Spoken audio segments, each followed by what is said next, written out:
الحمد للہ رب العالمین والصلاة والسلام علی سید المرسلین اما بعد فاعوذ باللہ من الشیطان الرجیم بسم اللہ الرحمن الرحیم الصلاة والسلام علیک یا رسول اللہ وعلی آلک واصحابک یا حبیب اللہ الصلاة والسلام علیک یا نبی اللہ وعلی آلک واصحابک یا نور اللہ۔ رسالہ ضیاء درود و سلام پیج نمبر 6 فرمان مصطفیٰ صلی اللہ تعالی علیہ وآلہ وسلم، جس نے یہ کہا اللہم صلی علی محمد وانزلہ المقعد المقرب عندک یوم القیامہ، اس کے لئے میری شفاعت واجب ہو گئی۔ صلو علی الحبیب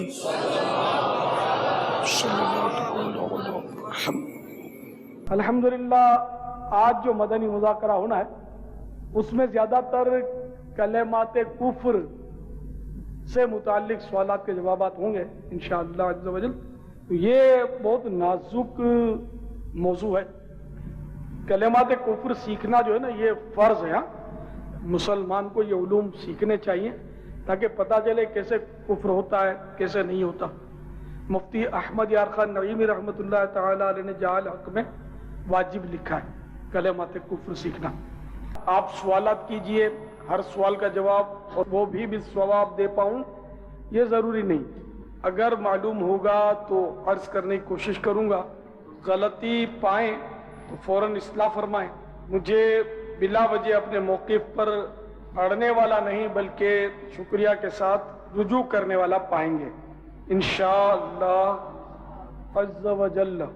صلو علی الحبیب۔ حضور یہ ارشاد فرمائیے کہ روزی دینے والا یا انصاف کرنے والا اوپر بیٹھا ہے، یہ کہنا کیسا؟ یہ کلمہ کفر ہے کیونکہ اس میں اللہ عز و جل کے لیے مکان و سمت ثابت کیا گیا ہے۔ صدر الشریعہ بدر الطریقہ حضرت علامہ مولانا مفتی محمد امجد علی اعظمی رحمت اللہ تعالی علیہ فرماتے ہیں اللہ عز و جل کے لیے مکان ثابت کرنا کفر ہے کہ وہ مکان سے پاک ہے۔ یہ کہنا کہ اوپر خدا ہے نیچے تم، یہ کلمہ کفر ہے۔ افسوس یہ وہ کلمہ ہے جو عام طور پہ لوگ بولتے ہیں۔ کتیانے کے ہم لوگ میمن ہیں۔ ہماری کتیانہ برادری میں ایک مشہور خاندان ہے فدہ خاندان، اور میں انڈائریکٹ اس سے ریلیٹڈ ہوں، ڈائریکٹ نہیں۔ اس کا میں نے سنا تھا، اب نہیں بولتے کوئی، پہلے یہ سنا تھا کہ بولتے تھے انہیں یہ اتنے مالدار اور اتنے خوشحال تھے کہ کہا جاتا تھا کہ نیچے خدا نے متھے خدا نے اوپر خدا، معاذ اللہ۔ تو یہ بھی کلمہ کفر تھا۔ اب الحمدللہ یہ سنا نہیں ہے میں نے کسی کے منہ سے، الحمدللہ۔ اللہ پاک ہمیں توبہ نصیب کرے۔ جو میں بولتا جاؤں اس میں خدا نہ خواستہ کسی کے منہ سے نکل گیا ہو نا اس طرح کا کلمہ کفر، یا کسی نے یہ بکا ہو اور معنی سمجھنے کے باوجود آپ نے ہاں کر دی ہو، سر ہلا دیا ہو، تائید کر دی ہو کسی حوالے سے بھی، تو اس پر بھی توبہ کرنی ہوگی۔ تو آپ چپ چاپ توبہ کرنے، کسی کو کہنے کی ضرورت نہیں ہے، توبہ کر کے اس میں کلمہ پڑھ لیں، یعنی یا اللہ میں نے یہ جو کہہ دیا کہ اوپر اللہ ہے اور نیچے تم، تو اس کلمہ کفر سے توبہ کرتا ہوں۔ لا الہ الا اللہ محمد الرسول اللہ صلی اللہ تعالی علیہ وآلہ وسلم۔ اس انداز پر آپ توبہ کرتے چلے جائیں اگر خدا نہ خواستہ کبھی کہا ہے تو۔ اچھا، اب یہ ہر کلمہ کفر میں یہ آگے تفصیلات آئیں گی، اگر آپ سنتے جائیں گے نا، کافی اس میں ہمارے پاس مواد ہے، تو انشاءاللہ اس میں یہ مضامین آتے رہیں گے۔ تو آپ اگر اس کو سنتے رہیں گے نا تو انشاءاللہ آپ کو زیادہ تشویش نہیں ہوگی۔ تو میں یہ عرض کر رہا تھا کہ ہر کلمہ کفر ہونا اپنی جگہ پر ہے، لیکن اس کی اقسام ہیں اور یہ سب آگے آئے گا انشاءاللہ۔ تو اب یہ کہ اس میں نکاح ٹوٹا کہ نہیں ٹوٹا، جیسے صحیح کلمہ کفر بولتا ہے نا آدمی تو اس میں نکاح ٹوٹتا ہے اور ایمان یعنی کہ اسلام سے خاری ہو جاتا ہے، اور بیعت بھی ٹوٹتی ہے وغیرہ وغیرہ۔ تو کہیں ہوتا ہے کہ ایسا ہوتا ہے کہ کلمہ کفر میں اختلاف ہوتا ہے علماء کا، فقہا کا، بعض کفر کہتے ہیں، بعض کہتے ہیں کفر نہیں ہے، تو احتیاطاً اس میں توبہ واجب ہوتی ہے، توبہ اور تجدید ایمان اور تجدید نکاح یہ واجب ہو جاتا ہے، مگر نکاح حقیقت میں وہ ٹوٹا نہیں ہوتا، تجدید یعنی کہ رینیو واجب ہوتا ہے۔ تو اب یہ اس سلسلے میں آپ کو اس لیے عرض کر رہا ہوں کہ کنفیوژن ہو تو بالکل گھبرائیں نہیں، آپ کل ہی جا کر دارالفتہ والوں سے معلوم کر لینا کہ یہ کسی کے منہ سے نکلا ہو تو کیا اس کا نکاح بھی ٹوٹے گا یا نہیں، ٹھیک ہے نا؟ بالکل گھبرائیے گا نہیں، پوچھ لیجئے گا، اور قرآن پاک کے حکم پر عمل کرتے ہوئے پوچھ لیجئے گا، تم نہیں جانتے تو جاننے والوں سے پوچھو۔ واللہ تعالی اعلم ورسولہ اعلم عز وجل وصلی اللہ تعالی علیہ وآلہ وسلم۔ صلو علی الحبیب صلی اللہ تعالی علی محمد۔ یہ ارشاد فرمائیے، کیا بدنگاہی کرنے والے کو ڈرانے کے لیے یہ کہہ سکتے ہیں یا نہیں کہ اللہ عز وجل آسمان سے دیکھ رہا ہے؟ نہیں کہہ سکتے کہ یہ کفریہ جملہ ہے۔ اللہ تعالی آسمان سے یا عرش سے دیکھ رہا ہے ایسا کہنا کفر ہے۔ ہاں بدنگاہی بلکہ کسی طرح کا گناہ کرنے والے کو یہ احساس دلایا جائے کہ اللہ عز و جل دیکھ رہا ہے، جیسا کہ پارہ 30 سورۃ العلق کی 14ویں آیت کریمہ میں ارشاد ہوتا ہے، أَلَمْ يَعْلَمْ بِأَنَّ اللَّهَ يَرَى۔ میرے آقا نعمت امام اہل سنت عظیم البرکت عظیم المرتبت پروانہ شمع رسالت مجدد دین و ملت مولانا شاہ احمد رضا خان علیہ رحمت الرحمن اپنے شعراء آفاق ترجمہ قرآن کنز الایمان میں اس کا ترجمہ کچھ یوں کرتے ہیں، تو کیا حال ہوگا، کیا نہ جانا کہ اللہ دیکھ رہا ہے؟ کاش حقیقی معنوں میں ہمارے ذہن میں ہر وقت یہ بات جمی رہے کہ اللہ عز و جل ہمیں دیکھ رہا ہے۔ اگر حقیقی معنوں میں اس تصور کی معراج نصیب ہو جائے تو پھر گناہوں کا صدور انشاءاللہ نہ ہوگا۔ حضرت سیدنا امام ابو القاسم قشیری رحمت اللہ تعالی علیہ فرماتے ہیں، حضرت سیدنا حسری رحمت اللہ تعالی علیہ کہا کرتے تھے، ایک بار بیٹھنا 1000 حج سے بہتر ہے۔ اس بیٹھنے سے کیا مراد ہے؟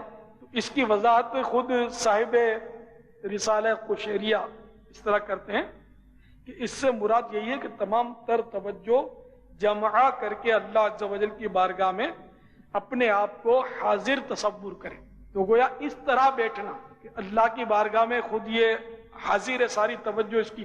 یہ بعض بزرگوں سے منقول ہے، پڑھا ہے کتاب میں کہ وہ ہر وقت 2 زانو بیٹھتے تھے، اللہ کی بارگاہ میں حاضر ہیں تو ہم یہ یوں بیٹھے اور ٹانگیں پھیلا دیں، ٹانگیں بھی نہیں پھیلاتے، تو وہ انہی کا حصہ تھا۔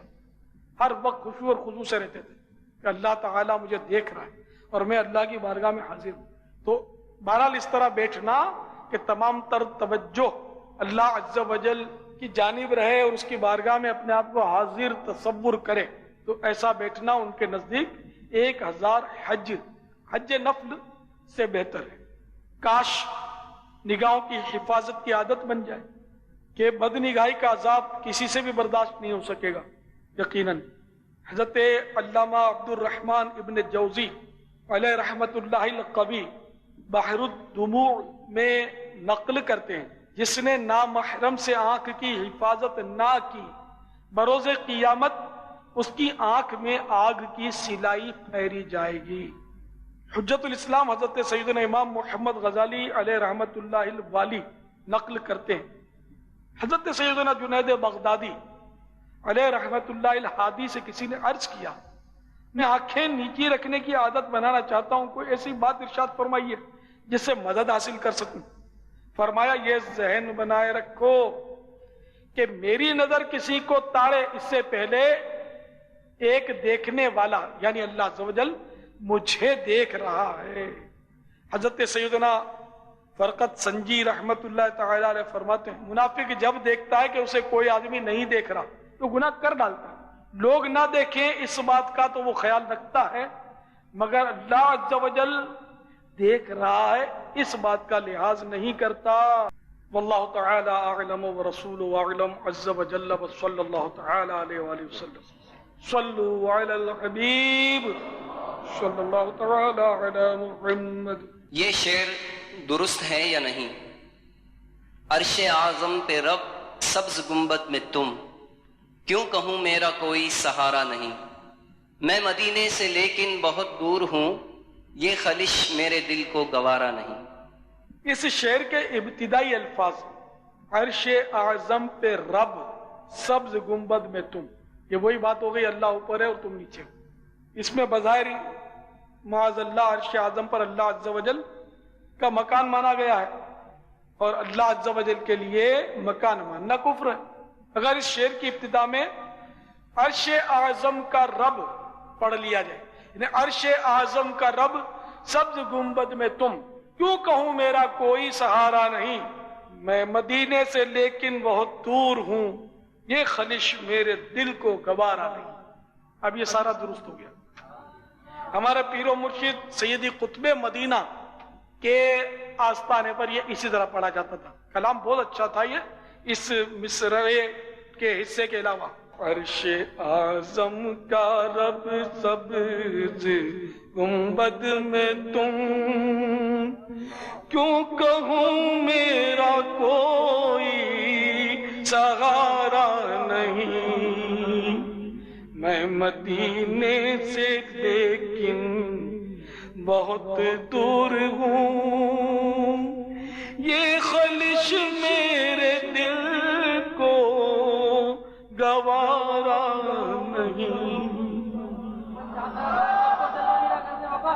میں تو اسی لیے اپنے سائیں بھائیوں کو تاکید کرتا رہتا ہوں کہ صرف سرکار اعلیٰ حضرت کا کلام یا دیگر اپنے جو علماء ہیں، آپ کے بھائی جان مولانا حسن رضا خان علیہ رحمۃ الرحمان، پھر حضرت مولانا جمیل الرحمان مداح الحبیب، یہ اعلیٰ حضرت کے خلیفات ہیں، ان کا کلام بھی بہت اچھا ہے۔ مفتی احمد یار خان نئی بھی، حضور مفتی اعظم ہند، اور کافی علماء ہیں ہمارے جنہوں نے اچھے اچھے کلام لکھے ہیں، تو انہی کے کلام کو پڑھنے میں عافیت ہے۔ اب یہ کہ متشاعرین کی کمی نہیں ہے، ایک ہوتا ہے نا شاعر، ایک ہوتا ہے شاعر، دوسرا ہوتا ہے متشاعر۔ متشاعر مانے وہ دھکا چھاپ شاعر، یعنی کہ ایسے جس کو شاعری نہ آتی ہو۔ تو اب یہ کہ متشاعرین کی کمی نہیں ہے، اور نثر کے مقابلے میں نظم میں غلطیاں زیادہ ہوتی ہیں۔ اس کی وجہ کہ نظم کو اس کا وزن سنبھالنے کے لیے مشہور جو شاعر ہوتے ہیں نا، وہ بھی بہت ڈنڈی مارتے ہیں۔ ایک شاعر نے اپنے جیسوں کے لیے کہا بھی ہے، جہنم سے بھر دیں گے شاعر ہمارے، بلکہ شاید یہ اسی کس رہا ہے شاید۔ تو اس لیے شاعری کا شوق مہربانی کر کے آپ نہ چرایا کریں۔ ہمارے اس میں کئی متشاعرین تشریف فرما ہوں گے، بہت شوق ہے۔ پھر اسلامی بہنیں تو ان کو تو کون سنبھالے؟ ارے بابا یہ بھی ایسے متشاعرہ ایسے ایسے کلام لکھتی ہیں بھی کہ توبہ توبہ، تو ان کو سمجھا بھی کون۔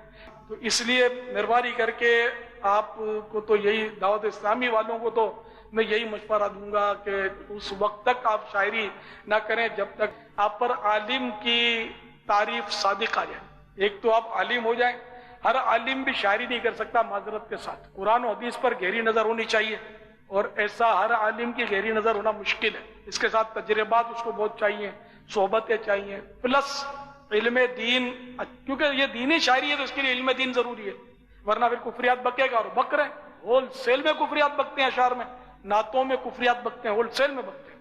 اعلیٰ حضرت نے تو ایسی مذمت کی ہے، ایسی مذمت کی ہے یہ شاعروں کی۔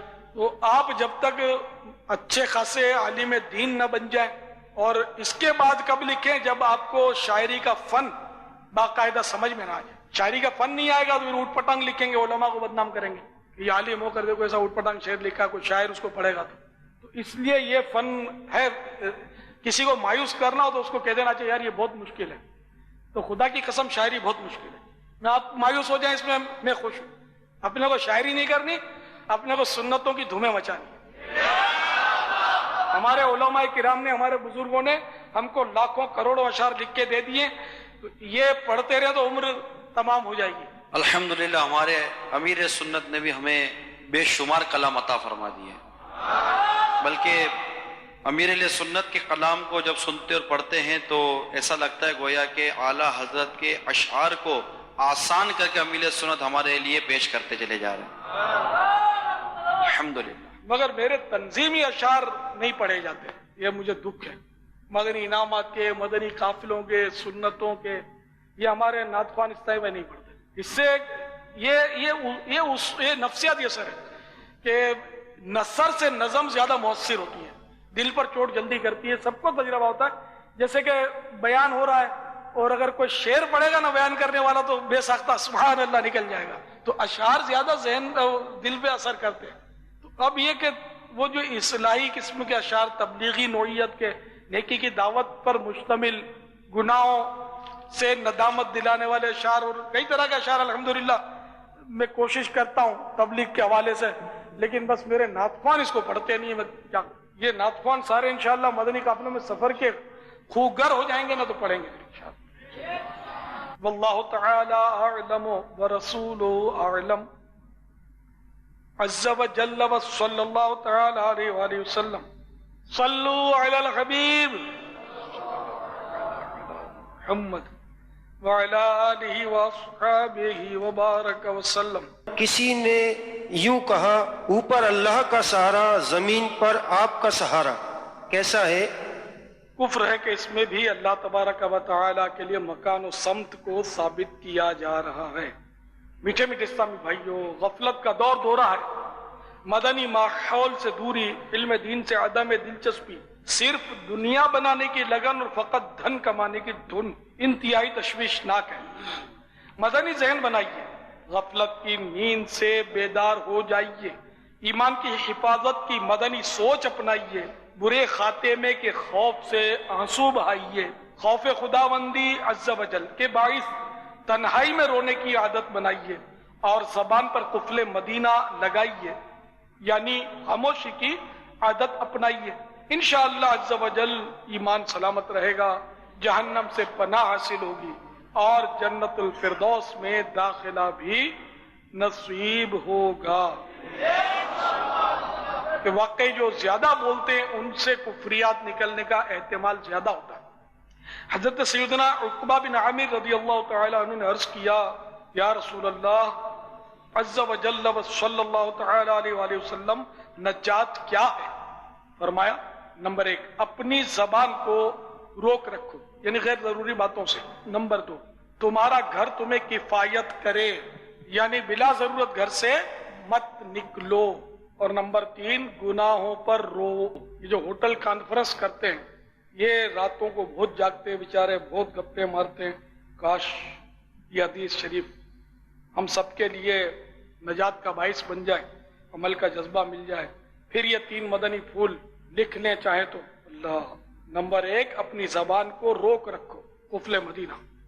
نمبر 2 تمہارا گھر تمہیں کفایت کرے، گھر میں رہو، ادھر ادھر بلا ضرورت نہ نکلو. اور نمبر 3 گناہوں پر رو. اور ہم لوگ ہیں کہ ٹھٹھے مار مار کے ہنستے ہوتے ہیں، ہر وقت گپے مارتے ہیں اور اس کا مذاق بنایا، اس کی، جیسے کہ ہمارے یہاں ایک بازاری لفظ ہے، اس کی فلم چڑھا دی اور سب کہہ کے بلند کر رہے ہیں. معاذ اللہ. اللہ پاک ہمارا ایمان سلامت رکھے. فرمان مصطفیٰ صلی اللہ تعالی علیہ وآلہ وسلم، جو شخص خوف خدا عز و جل سے روتا ہے وہ ہرگز جہنم میں نہیں جائے گا حتیٰ کہ دودھ تھن میں واپس آ جائے.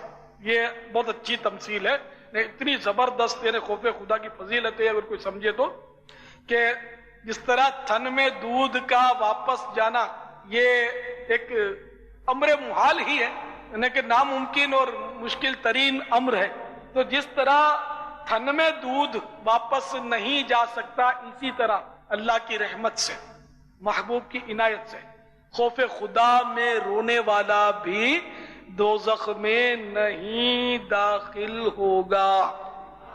اور فرمان اس میٹھے مصطفیٰ صلی اللہ تعالی علیہ وآلہ وسلم کا ہے کہ ہمارے ماں باپ ان پر قربان، کاش خوف خدا نصیب ہو جائے، ان کے صدقہ ہی ملے گا. حضرت سیدنا عبداللہ بن عمر رضی اللہ تعالی عنہما فرماتے ہیں، اللہ عز و جل کے خوف سے ایک آنسو کا بہنا میرے نزدیک 1000 دینار صدقہ کرنے سے زیادہ پسندیدہ ہے. یہاں میں نے صدقہ کہا، یہاں ایک باریک نکتہ ہے. ایک تو ہے صدقہ، دال پر زبر ہے، ایک میں آتا دال پر جزم، صدقہ. صدقہ اور صدقہ دونوں کے معنی میں فرق ہے. صدقہ 1000 دینار، صدقہ یعنی خیرات کرنے سے پسندیدہ ایک آنسو کا قطرہ بہنا.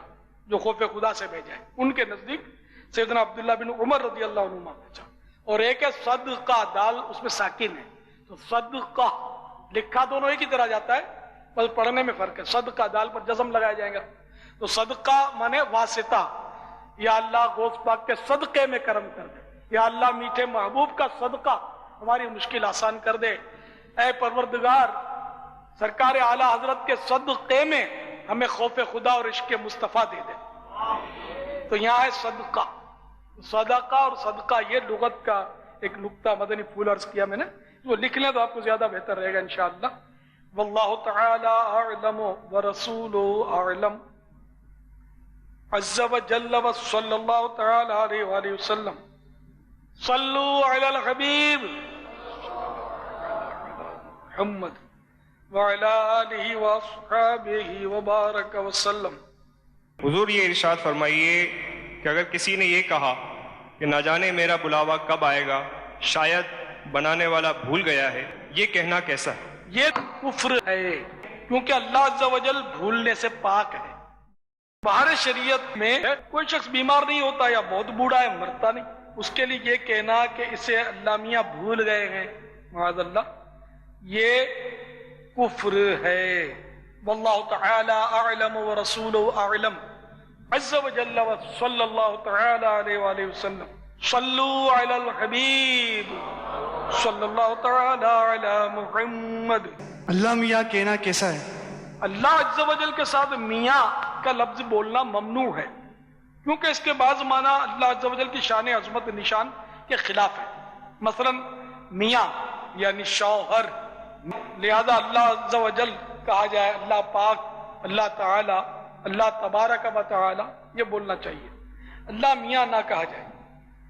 واللہ تعالی اعلم ورسولہ اعلم عز وجل وصلی اللہ تعالی علیہ وآلہ وسلم.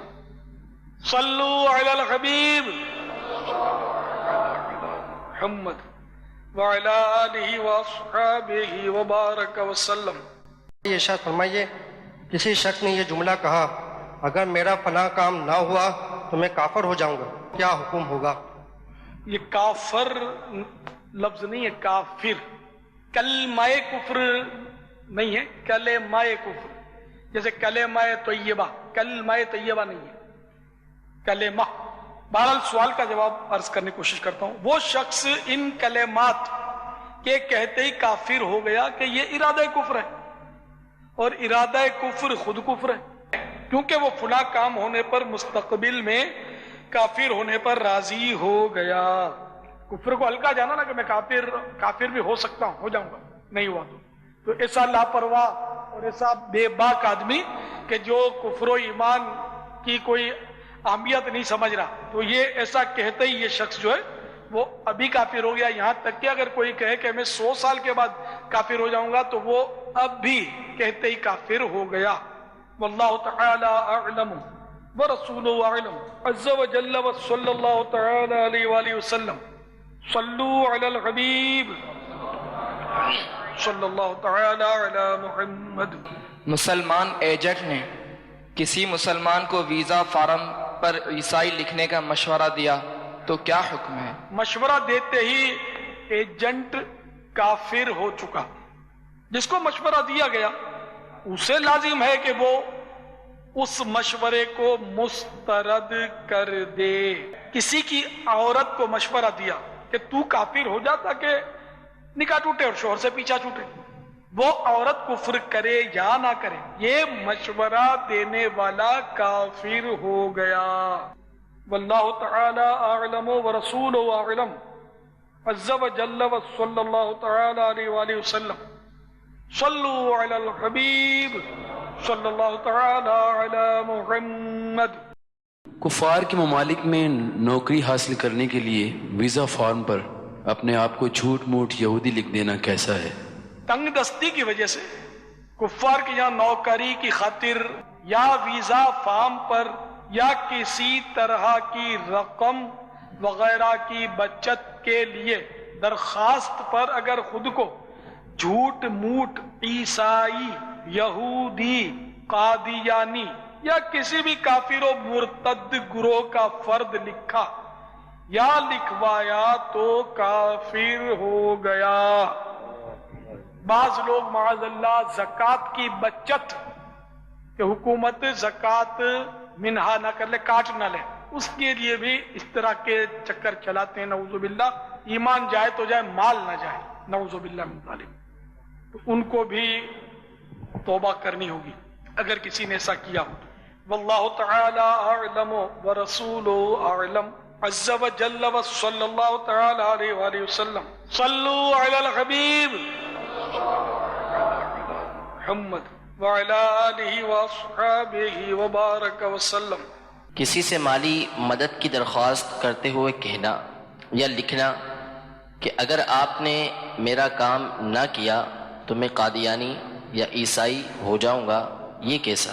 معاذ اللہ، یہ تو اس طرح کے مکتوب تو مجھے آتے بعض اوقات، شاید جھوٹی دھمکی بھی دیتے ہوں گے کہ اس بہانے یہ پیسے دے دیں گے۔ بہرحال ایسا لکھنے یا کہنے والا کافر ہو گیا۔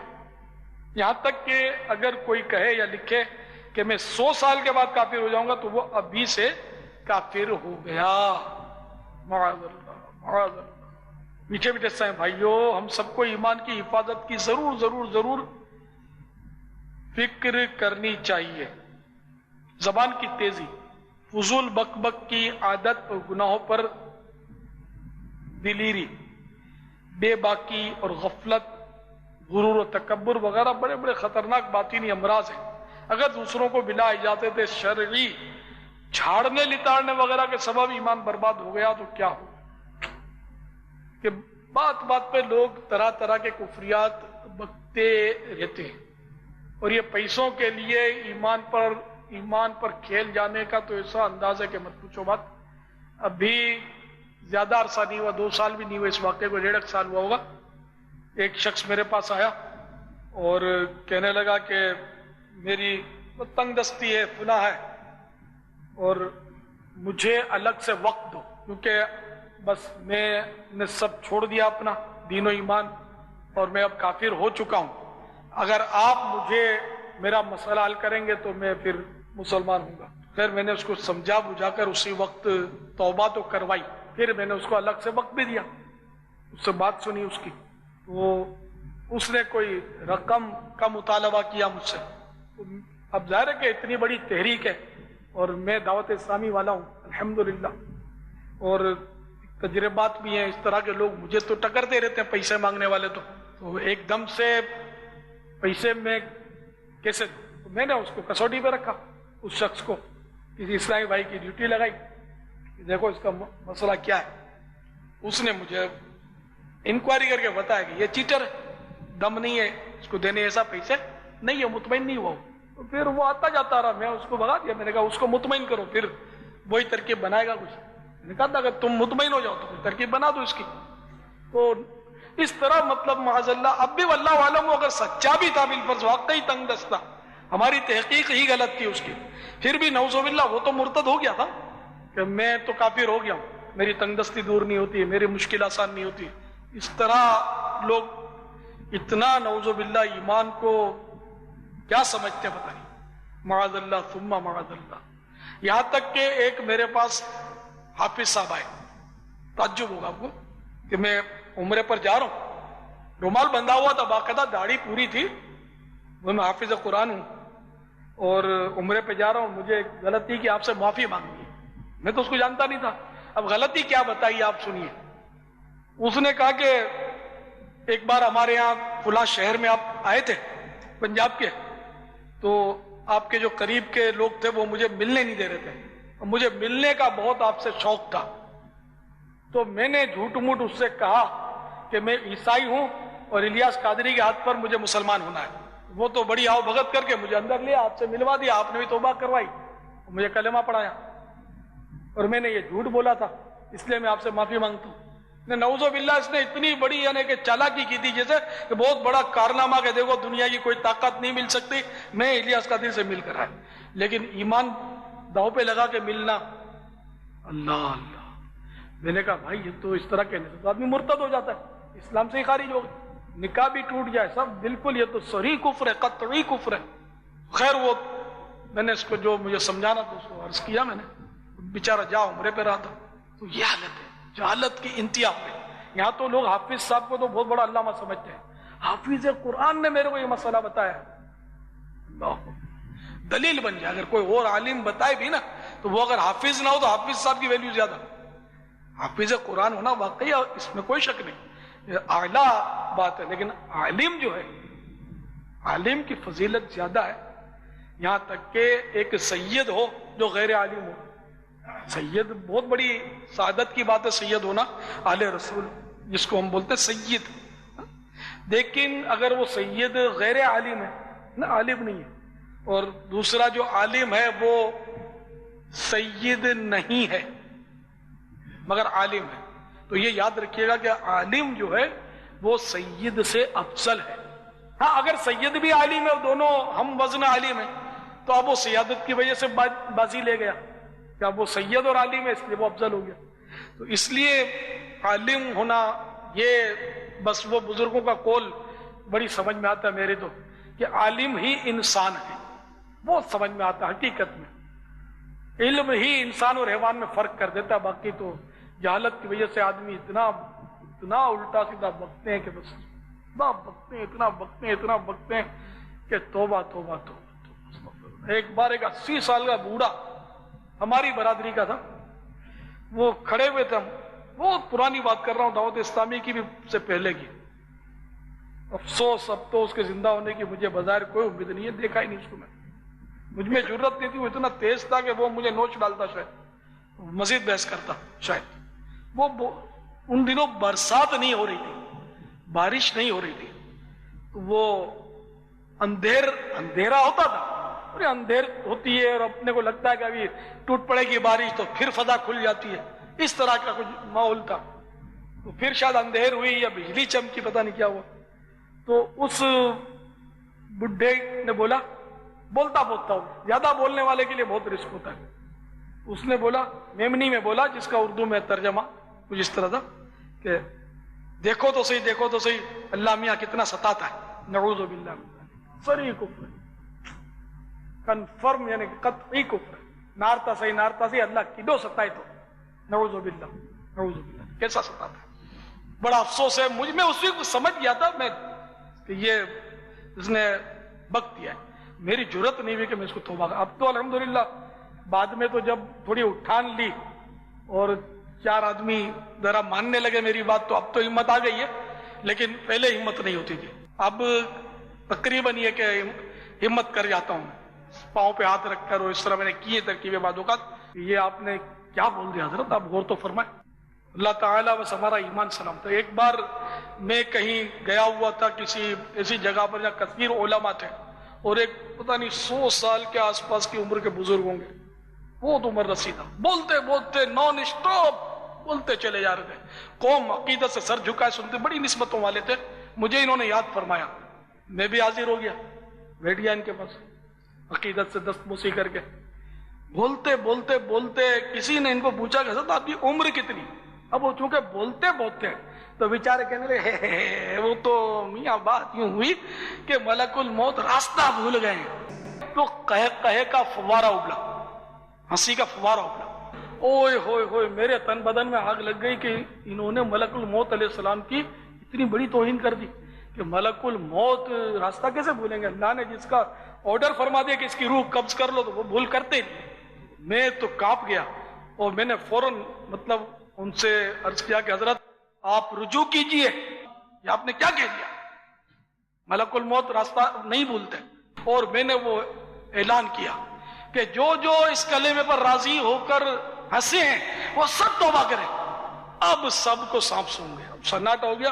وہ بزرگ جو تھے بڑی نسبتوں والے تھے, وہ اشکبار ہو گئے اور استغفر اللہ لا الہ الا اللہ محمد رسول اللہ, اس طرح توبہ کرنے لگے. اور آپ دیدہ ہو کر یعنی کہ انہوں نے کہنا شروع کیا کہ دیکھا یہ کیسا آدمی ہے الیاس قادری, کہ میرا اس نے لحاظ نہیں کیا اور مجھے روک دیا.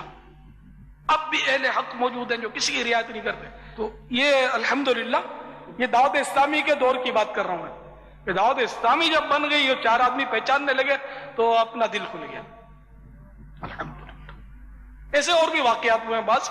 تو اللہ تبارک و تعالی ہم سب کا ایمان سلامت رکھے. بے باکی بری ہے، بے باکی بری ہے. مجھے تو الحمدللہ کوئی بچہ بھی میری غلطی بتاتا ہے، چھوٹا آدمی مرید پیر کو غلطی بتائے تو اس دور میں بڑا مشکل ہے. لیکن الحمدللہ میں تو بارہا شکریہ ادا کرتا ہوں اور اپنے علماء کو میں بولتا رہتا ہوں، ایک بار پھر بولتا ہوں کہ میری غلطی اگر آپ پائیں تو مہربانی کر کے نسبت طریقت وہ اپنی جگہ پر، خدا کے واسطے آپ سانس بعد میں لیں، میری فوراً اصلاح کر دیں کہ میں کوئی ایسی گمبھیر غلطی کے ساتھ موت کا شکار نہ ہو جاؤں. میں ایمان سلامت لے کر جانا چاہتا ہوں. میری کوئی ایمانیات کے حوالے سے بھول پائیں یا کسی فقہی مسئلے میں میری غلطی پائیں شرعی حوالے سے کوئی بھی، تو میری مہربانی کر کے اصلاح میں جلدی فرمائیں. اب جو بھی انداز آپ کا اصلاح کا ہو، جیسے لکھ کر چٹھی دے دی یا زبان سے سمجھا لیا، اور اگر میں غصے میں آ بھی جاؤں، نفس ہے نا، نفس غصہ دلا بھی دے تو اس کو بھی برداشت کر لینا. بالفرض اگر ایسا ہو جائے تو کہ شیطان میری زبان پر چیخ پڑے تو بھی آپ صبر کر لینا اور میری اس اجازت کو منسوخ مت سمجھنا. اجازت نہیں، درخواست ہے. بلکہ اب تو اپنا جبکہ کوئی شرعی غلطی ہو کہ جب ظن غالب ہو جائے کوئی گناہ کر رہا ہو اور ہمارا ظن غالب ہو جائے کہ اس کی اصلاح کریں گے تو یہ مان جائے گا، تو اب آپ کو ظن غالب کی یہ میرا خیال ہے منزل مل گئی ہے میرے معاملے میں. میری اصلاح میں تاخیر مت کرنا. میں اللہ کی بارگاہ میں متکبر مغرور کے طور پر پیش نہیں ہونا چاہتا. میں عاجز اور مسلمانوں کے قدموں کی خاک کے طور پر پیش ہونا چاہتا ہوں. اللہ تعالیٰ میرے کہے کی لاج رکھے اور میرا ایمان آپ سب کے صدقے میں سلامت رکھے. آمین بجاہ النبی الامین صلی اللہ تعالی علیہ وآلہ وسلم. واللہ تعالی اعلم ورسولہ اعلم عز وجل وصلی اللہ تعالی علیہ وآلہ وسلم. صلو علی الحبیب محمد وعلى آله وأصحابه وبارك وسلم.